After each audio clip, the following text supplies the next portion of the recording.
කතෝලික පල්ලිය තුළ දුම් පූජා භාවිතය. කතෝලික පල්ලිය තුළ දුම් පූජා භාවිතය යනු බොහෝ සෙරුම් වූ ආගමික සංනිවේදන ක්‍රමයකි.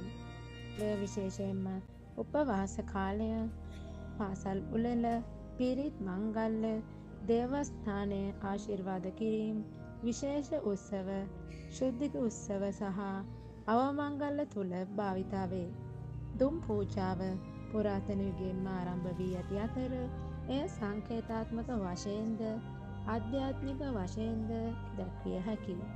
දුම් පූජාවේ අරුත කුමක්ද කියලා අපි දැන් බලමු.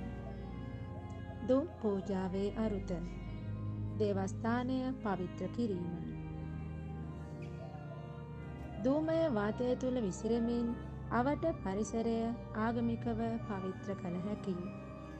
උතුම් භක්තිමත් භාවය පෙන්වීම. ධූමය උඩට යාමෙන් දේවතාව උදෙසා යවන ලද පරිත්‍යාගයක් ලෙස හඳුන්වයි. පිරිසිදු කිරීමේ සංකේතයකි. එය මනුෂ්‍යයාගේ ආත්මය පවිත්‍ර කිරීමටද සංකේතයක් වේ. උත්සවීය පරිසරයක් නිර්මාණය කිරීම. දුම් ගැස්ම වාසනාවන්ත සුවඳක් සහ සෙරීන වාතාවරණයක් ගෙන ඒ. ලොව පුරා දුම් පූජා සම්ප්‍රදායන්. රෝම කතෝලික පල්ලිය භාවිතා වන දුම් මුදුන තුරිබෙල්හෝ කෙන්සර්. දුම් පූජා භාවිතයේ විශේෂ අවස්ථා. පියකුත් පූජාවේදී සංසුන් වූ ආශිර්වාද හා වන්දනාමාන. අවමංගල්‍ය සහ සංසුන් ක්‍රියාවලීන්. ශරීර ආශිර්වාද සහ සාක්කික දර්ශනය. බැසිලිකා සම්ප්‍රදාය. පූජකතුමා හෝ ජේමන්තිකාමීක් වහන්සේ දුම් උදුනගෙන මිනිසුන් වටා යති. බොහෝ විට හියුමන්ස් කියවන අතරත් දුම් පූජාව සෙරීන ලෙස පවත්වයි. ධූමය භාවිතයෙන් දේව සන්ධිස්ථානය වන්දනාමානී ලෝකය මියගිය මිනිසුන්ට ආශිර්වාද කරන ලදී.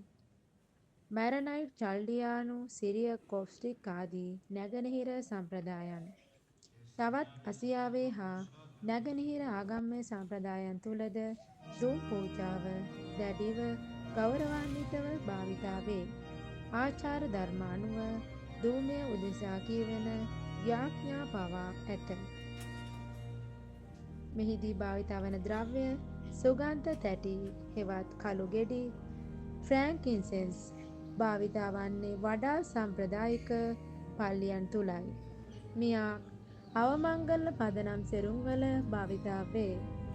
බෙන්සොයින් කෝපල් සෙරීන සුවඳක් ලබා දෙන වර්ගයන් වේ.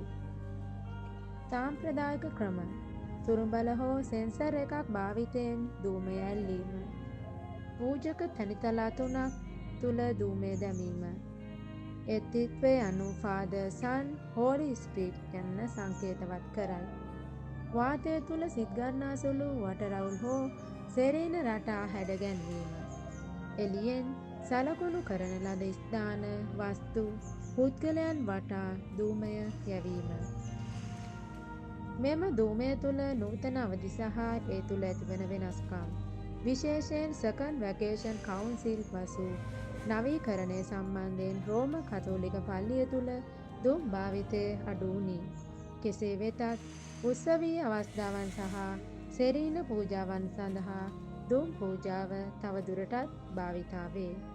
මෙයින් අපට ගත හැකි නිගමනය වන්නේ දුම් පූජාව කතෝලික පල්ලිය තුළ ආගමික විචාරණ වලින් පිරි උත්තම පාරම්පරික ක්‍රියාවකි. ඒ ශාරීරිකව පසුවන ධූමය මගින් දැක්වෙන ආධ්‍යාත්මික සංසන්දනයකි. ආත්මය උසස් කරන්නා වූ දෙවියන්ට ආශිර්වාද කරන අයුරින් පවතින පින්වත් ආචාරය මෙසේ පුද කරමු. ආමෙන්.